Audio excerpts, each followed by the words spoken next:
Manager نے لفظ خاص آدمی پر زور دیتے ہوئے کہا۔ نوجوان مسکرا دیا۔ تم آج کب سے ڈیوٹی پر ہو؟ نوجوان نے ویٹر سے سوال کیا۔ صبح 10 بجے سے جناب، ویٹر نے مؤدبانہ انداز میں جواب دیا۔ سنو، آج ایک گروپ تقریباً 6-7 آدمیوں کا، جس میں ایک غیر ملکی لڑکی بھی تھی، یہاں بیٹھا رہا ہے؟ نوجوان نے پوچھا۔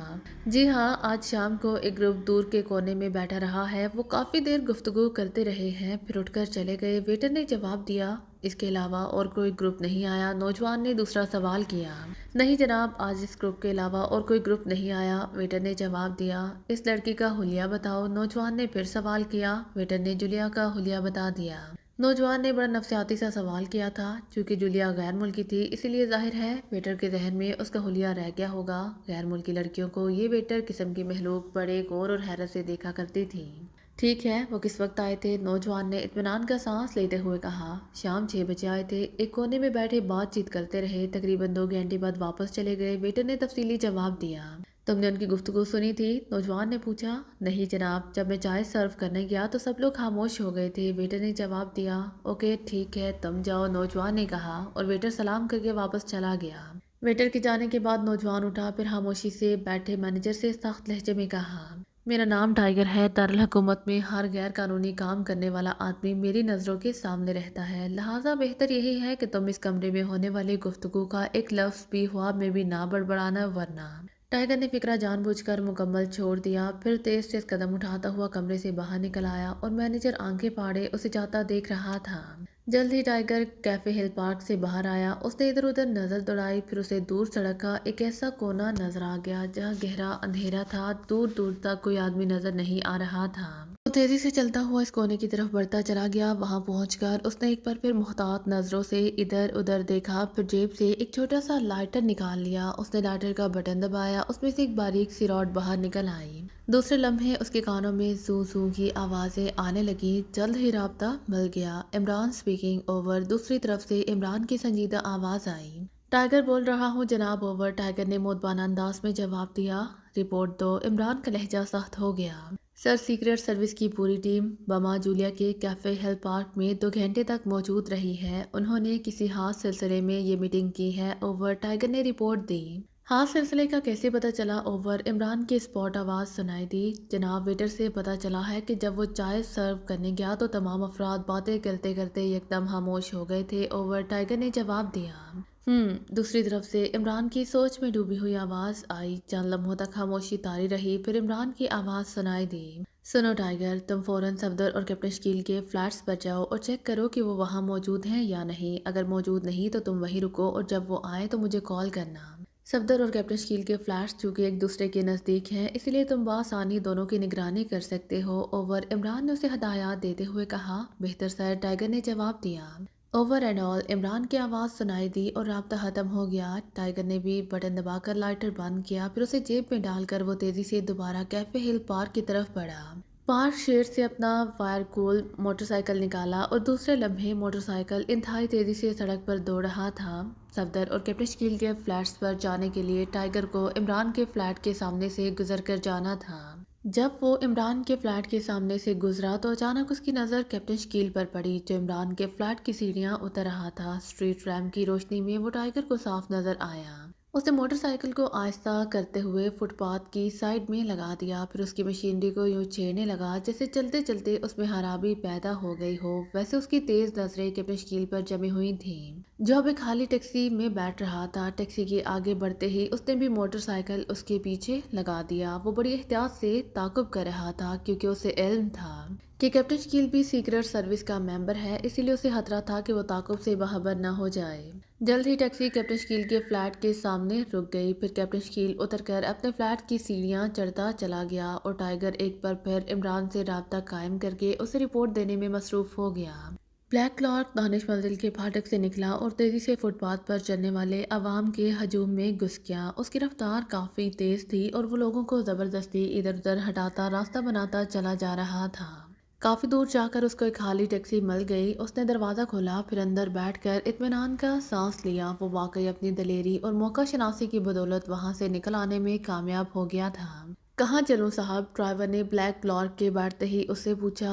ہوٹل مون لائٹ، بلیک کلارک نے کہا، اور ٹیکسی ڈرائیور نے میٹر ڈاؤن کر کے گاڑی سٹارٹ کر دی۔ چند لمحوں بعد ٹیکسی سڑک پر دوڑ رہی تھی۔ بلیک کلارک کے ذہن میں ایک عجیب سی الجھن نے ڈیرا جمایا ہوا تھا۔ عمران اور دیوہیک الحبشی، وہ ان دونوں کے متعلق بڑی سنجیدگی سے سوچ رہا تھا۔ اس کا ذہن X2 کے متعلق بھی سوچ رہا تھا۔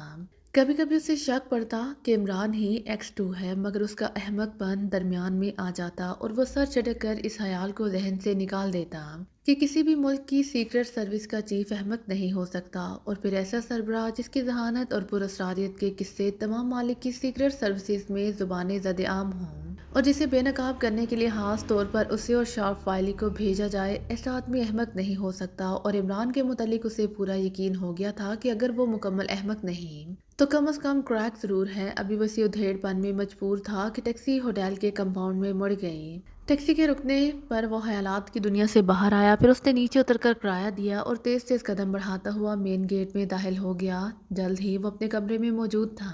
اس نے دروازہ بند کر کے سب سے پہلے اپنے بیگ کے خفیہ خانے سے میک اپ باکس نکالا اور باتھ روم میں گھس گیا۔ تقریباً آدھے گھنٹے بعد جب وہ باتھ روم سے باہر نکلا تو اس کی شکل مکمل طور پر تبدیل ہو چکی تھی۔ اب وہ کوئی مقامی آدمی معلوم ہو رہا تھا۔ اس نے بیگ بند کیا، ایک نظر کمرے پر ڈالی، پھر وہ بیگ اٹھائے کمرے سے باہر آ گیا۔ کاؤنٹر کے سامنے سے گزرنے کا تو سوال ہی پیدا نہیں ہوتا تھا، کیونکہ اس وقت وہ ان کے گاہک کے روپ میں نہیں تھا۔ اس نے بیک ڈور استعمال کیا جو کچن کے قریب سے ہو کر گزرتا تھا۔ وہ یہ راستہ پہلے ہی دیکھ چکا تھا تاکہ افراتفری میں بھاگنا پڑے تو وہ اسے استعمال کر سکے۔ ہوٹل کی عقبی گلی سے گزرتا ہوا وہ سڑک پر آ گیا۔ اس نے اطمینان کی ایک طویل سانس لی، پھر جلد ہی اسے خالی ٹیکسی مل گئی۔ ہوٹل ڈریم لینڈ چلو، اس نے ٹیکسی میں بیٹھتے ہی ڈرائیور کو حکم دیا، اور ڈرائیور نے مؤدبانہ طور پر سر جھکاتے ہوئے کلچ سے پیر ہٹا لیا۔ ٹیکسی تیزی سے آگے بڑھنے لگی۔ مختلف سڑکوں سے گزرنے کے بعد ٹیکسی ہوٹل ڈریم لینڈ کے وسیع کمپاؤنڈ میں داخل ہو کر رک گئی۔ بلیک کلارک نے ڈرائیور کو کرایہ ادا کیا اور ہوٹل کے اندر آیا، پھر اس نے کاؤنٹر گرل سے کمرہ طلب کیا۔ تیسری منزل پر موجود کمرہ اسے دے دیا گیا، پھر پورٹر کی رہنمائی میں وہ کمرے میں پہنچ گیا۔ پورٹر کو ٹپ دے کر اس نے رخصت کیا، پھر دروازہ بند کر کے سب سے اس نے ٹیلی فون کا ریسیور اٹھایا اور نمبر ڈائل کرنے شروع کر دیے۔ جلد ہی رابطہ مل گیا۔ ہلو، دوسری طرف سے شاپ وائلی کی آواز سنائی دی۔ میں نمبر 1 بول رہا ہوں، بلیک کلارک نے اسپاٹ لہجے میں کہا۔ او نمبر 1 کہاں سے بول رہے ہو؟ شاپ وائلی کی آواز میں چہکار تھی۔ میں آ رہا ہوں۔ بلیک کلارک نے فون پر مزید گفتگو مناسب نہ سمجھی اور ریسیور رکھ دیا۔ بلیک کلارک نے محتاط نظروں سے کمرے کا جائزہ لیا، پھر اٹھ کر کمرے سے باہر آ گیا۔ دروازہ لاک کرنے کے بعد وہ آگے بڑھا، پھر کمروں کے نمبر دیکھتا ہوا ایک کمرے کے سامنے رک گیا۔ اس نے مخصوص انداز میں دروازے پر دستک دی۔ چند لمحوں بعد دروازہ کھل گیا۔ دروازے میں شارپ وائلی کھڑا اسے عجیب نظر سے دیکھ رہا تھا۔ مکمل میک اپ کی وجہ سے شاید اسے پہچان نہیں سکا تھا۔ کیا مجھے اندر نہیں آنے دو گے؟ بلیک کلارک نے مسکراتے ہوئے کہا۔ او تم، آؤ آؤ۔ شارپ وائلی اس کی آواز پہچان گیا۔ ویسے اس کی نظروں میں حیرت تھی۔ بلیک کلارک نے اتنے ماہرانہ انداز میں میک اپ کیا تھا کہ شارپ وائلی کی تجربہ کار نظریں بھی دھوکہ کھا گئی تھیں۔ بڑا مکمل میک اپ کیا ہے، شارپ وائلی نے صوفے پر بیٹھتے ہوئے کہا۔ مجھے خوشی ہے کہ اس میک اپ میں تم بھی مجھے پہچان نہیں سکے۔ بلیک کلارک کے لہجے میں فخر کا عنصر موجود تھا۔ اس عمارت سے کیسے نکلے؟ شارپ وائلی نے تجسس والے لہجے میں پوچھا۔ زیادہ الجھن کا سامنا نہیں کرنا پڑا، ایک چھوٹی سی جھڑپ ہوئی اور میں باہر آ گیا، بلیک کلارک نے مسکراتے ہوئے کہا۔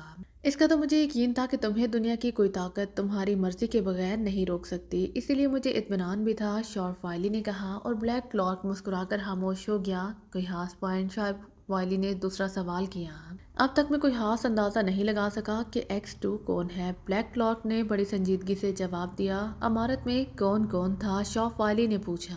عمارت میں صرف 3 آدمی نظر آئے ہیں۔ ایک تو گرانڈی الحبشی تھا، وہ تو یقیناً اس عمارت کا چوکیدار ہوگا۔ دوسرا وہ احمق عمران تھا، اور تیسرے آدمی کو میں اچھی طرح سے دیکھ نہیں سکا تھا، کیونکہ اسی کی اچانک آ جانے کی وجہ سے میں وہاں سے بھاگ نکلنے میں کامیاب ہوا تھا۔ ویسے طاہرانہ نظر میں وہ مجھے ایک عام ملازم لگتا تھا، اس کے کپڑے تو سادہ سے تھے، بلیک کلارک نے بتایا۔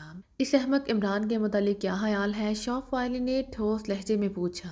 ارے نہیں، جس انداز میں تم سوچ رہے ہو وہ غلط ہے، وہ کریک کبھی X2 نہیں ہو سکتا۔ دوسرا، ہمیں بتایا گیا ہے کہ X2 بغیر نقاب کے کبھی سامنے نہیں آتا، جبکہ وہ سارا دن آوارہ گردی کرتا رہتا ہے، بلیک کلارک نے ہنستے ہوئے جواب دیا۔ شارپ وائلی گہری سوچ میں ڈوب گیا۔ تمہاری کیا پروگریس ہے؟ بلیک کلارک نے سوال کیا۔ کوئی خاص نہیں، سوائے اس عمارت کے اور کوئی خاص کلو سامنے نہیں آیا، شارپ وائلی نے جواب دیا۔ میرے خیال میں ہمیں اندھیرے میں ٹامک ٹوئیاں مارنے کے بجائے ایک خاص پلان ترتیب دینا پڑے گا، تبھی ایکس ٹو بے نقاب ہو سکے گا، بلیک لاک نے کچھ سوچتے ہوئے کہا۔ ہاں میں بھی یہی سوچ رہا ہوں، شارپ وائلی نے گہری نظروں سے بلیک لاک کو دیکھتے ہوئے کہا۔ میرے ذہن میں ایک پلان آیا ہے، میرا خیال ہے کہ اگر ہم اس پلان پر عمل کر لیں تو ہمیں 100% کامیابی ہو سکتی ہے، بلیک لاک نے کہا۔ کیسا پلان؟ شارپ وائلی نے بڑی دلچسپی سے پوچھا۔ کوئی ایسا جرم کیا جائے کہ حکومت کے اعلیٰ افسران کی میٹنگ بلانی ضروری ہو جائے، ظاہر ہے وہاں ایکس ٹو بھی ہو جائے گا، پھر وہیں یا تو اسے گولی ماری جا سکتی ہے یا پھر اسے بے نقاب کیا جا سکتا ہے۔ اگر یہ دونوں صورتیں نہ ہو سکی تو بہرحال اتنا تو ہو جائے گا کہ وہ ہماری نظروں میں آ جائے گا، اس کے بعد ہم بآسانی اس سے نمٹ سکتے ہیں، بلیک لاک نے پلان کا خاکہ بتلایا۔ پلان تو اچھا ہے مگر وہ جرم ایسا ہو کہ ایکس ٹو کی میٹنگ میں شمولیت ضروری ہو جائے، شارپ والی نے پلان کی تائید کرتے ہوئے کہا۔ ہاں یہی تو ہمارا اصل مقصد ہوگا، ورنہ تو سب کچھ رائے گاں چلا جائے گا، بلیک لاک نے جواب دیا۔ پھر وہ دونوں گہری سوچ میں ڈوب گئے، شاید وہ دونوں کسی بہت بڑے جرم کے متعلق سوچ رہے تھے۔ صفدر نے اپنے فلیٹ میں جاتے ہی سب سے پہلے ٹیلی فون کا ریسیور اٹھایا، پھر دانش منزل کے نمبر ڈال کرنے شروع کر دیے۔ جلد ہی رابطہ مل گیا۔ ایکس ٹو دوسری طرف سے ایکس ٹو کی مخصوص آواز سنائی دی۔ صفدر اسپیکنگ سر، صفدر نے مودبانہ لہجے میں کہا۔ کیا بات ہے صفدر؟ ایکس ٹو کا لہجہ بے حد خشک تھا، سر ایک رپورٹ دینی تھی۔ صفدر ایکس ٹو کے لہجے کی خشکی سے قدرے گھبرا گیا تھا۔ کیسی رپورٹ؟ ایکس ٹو نے انتہائی سخت لہجے میں پوچھا۔ سر ڈریم لینڈ ہوٹل میں کمرہ نمبر 12 تیسری منزل میں ایک غیر ملکی رہائش پذیر ہے، وہ سیکرٹ سروس اور آپ میں بے حد دلچسپی لے رہا ہے۔ صفدر نے گول مول الفاظ میں مفہوم ادا کرنا چاہا۔ سیکرٹ سروس اور مجھ میں دلچسپی، وضاحت سے بات کرو، تمہیں یہ پہیلیاں ڈالنے کی عادت کب سے پڑ گئی؟ ایکس ٹو نے سخت لہجے میں کہا۔ سر میں اس سے بلیک میلر کے روپ میں ملا تھا، اس نے مجھ سے معاہدہ کیا ہے کہ میں ایکس ٹو کے متعلق اسے معلومات اکٹھی کر کے دوں۔ صفدر نے جواب دیا۔ تمہیں اس آدمی پر کیسے شک ہوا؟ ایکس ٹو نے سوال کیا۔ اس بار صفدر گھبرا گیا کیونکہ رپورٹ دینے سے پہلے اس نے اپنی پوزیشن کے متعلق تو سوچا بھی نہیں تھا کہ وہ ایکس ٹو کو وہاں اپنی موجودگی کے متعلق کیا بتلائے گا۔ تم خاموش کیوں ہو گئے ہو صفدر؟ ایکس ٹو کے لہجے میں برہمی نمایاں تھی۔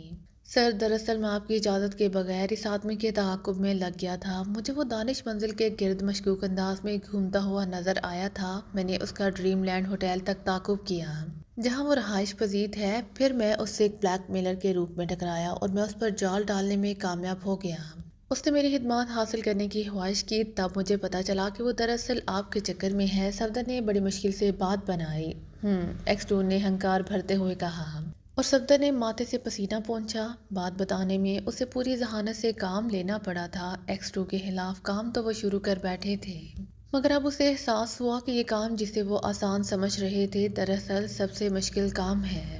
صفدر تم میک اپ میں اس کی نگرانی کرو، اس کی تمام نقل و حرکت کی مجھے باقاعدہ رپورٹ دو۔ ایکس ٹو نے چند لمحے کی خاموشی کے بعد اسے حکم دیا۔ بہتر سر، صفدر نے جواب دیا۔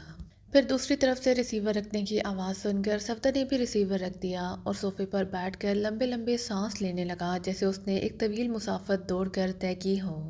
ابھی اسے بیٹھے چند ہی لمحے ہوئے تھے کہ ٹیلی فون کی گھنٹی بجنے لگی۔ صفدر نے چونک کر ریسیور اٹھایا۔ صفدر اسپیکنگ، صفدر نے کہا۔